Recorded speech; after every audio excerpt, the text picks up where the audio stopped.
This is RT live from our studios here in central Moscow, where it's now 9 p.m. and 8 p.m. in Libya, where rebels are claiming they've made further advances on the east of the country. They say they've retaken another oil town after regaining control of the strategic oil hub of LYBIA from Colonel Gaddafi's forces. It comes as the country's officials claim over 100 people were killed in the opening days of the coalition strikes, which have now lasted a week. Well, let's get more now from RT's Paula Sleer, who's in the capital, Tripoli. Paula, it seems the rebels are now getting some momentum. What is the situation in the country at the moment?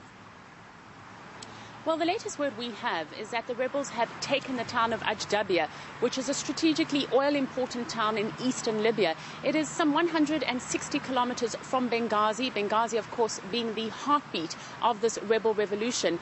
The word coming through now, though, is that they're advancing beyond LYBIA and that they're around the perimeter of Brega, which is some 40 kilometers further on, that much closer to the capital city of Tripoli. Inside LYBIA, there are massive celebrations, as can well be expected. This is an important town because it is the gateway to the oil reserves in the eastern half of this country.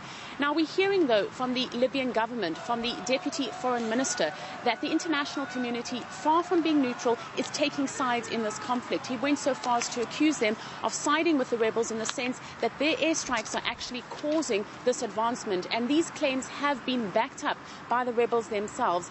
He is also warning that the longer the coalition powers remain involved, the longer this operation will be drawn out. So essentially what he is saying is that the international community argued that it started this operation because it wanted to protect civilian lives. But for the more time that this operation continues, the more civilians are likely to be killed. And we already know that some 114 people were killed and more than 445 in just the first 4 days of airstrikes. So no doubt that figure is set to climb. A very different picture emerging from the western half of this country, around the town of Misrata. Now this town has been held onto by the rebels for some time now. It was the last town in the west of this country that the rebels actually still maintained some kind of control. We have now heard that Gaddafi's forces have entered on buses. Snipers have entered the city from the western side, and we've been hearing for days now that Gaddafi's men are operating in the city in plain clothes, using civilian cars, and we're hearing increasingly more and more reports like this. Now, the American President Barack Obama says that he is satisfied with this operation. He said that it has saved many civilian lives, but a very different word coming out of Tripoli. The Libyan leader, Muammar Gaddafi, saying that he is promoting those of his soldiers who have been involved in this fight for their heroic efforts against the Crusader enemies. Paula, NATO is soon set to take control of the mission. Now, is this move winning support amongst Libyans there? Well, it's certainly not winning support among the Libyan government. They would much rather that no one in the international community was involved here. Among the rebels themselves, there is growing concern because the understanding is that as soon as you have a 28-member alliance calling the shots, it's a lot more difficult to have robust, stringent action on the ground. So we are hearing the stirrings of concern that as the rebels call for more weapons, as they call for more airstrikes, which is indeed what they are calling for. And again, that is why many here are starting to wonder just how long this operation is going to go on for, if indeed the international community responds to those kind of calls. The rebels themselves are also loosely organized. They have very light weaponry compared to the weaponry that Gaddafi's forces are using. So people here very much suspecting that if the international community is going to remain involved in this conflict, it might need to rearm the weapons. And there's even the stirrings of the first suggestions here in Tripoli that despite the fact that that UN Resolution 1973 clearly said that there would be no ground forces, it also said that there would be the use of all necessary measures, which is why some people here in Tripoli are beginning to suggest that that might mean the eventual deployment of ground forces. Now, the African Union is one of the latest bodies to come to the party. They were against military intervention from the start, but they're now calling to facilitate peace talks between both sides. The Libyan delegation to the African Union has said that Gaddafi is prepared to make some concessions. He might even go so far as to call for elections. But opposition leaders are rejecting this outright. They do not believe the Libyan leader, and also they say that they will have nothing to do with him, short of him actually stepping out of the political climate. So they really want Muammar Gaddafi gone from the political atmosphere. But if indeed these claims are correct in terms of the concessions he's prepared to make, the international community again faces a whole host of questions.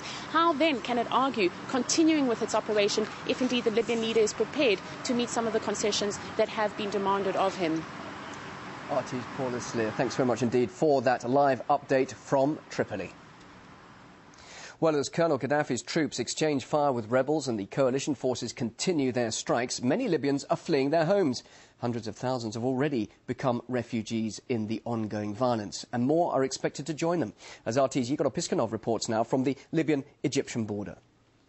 So far, the humanitarian situation hasn't really improved much. Thousands of people are continuing to flee Libya each day, looking for safety and better living conditions. The main flow of the refugees is on Libya's western border with Tunisia, but many people are going to Egypt as well. We met this family. They were from Benghazi. They said that the humanitarian situation in the city is critical at the moment. They were saying how they're not actually fleeing because their home has been destroyed. They just don't feel safe there anymore, and said that they were going to wait out here in Egypt and see what's going on there. Maybe come back when things settle down.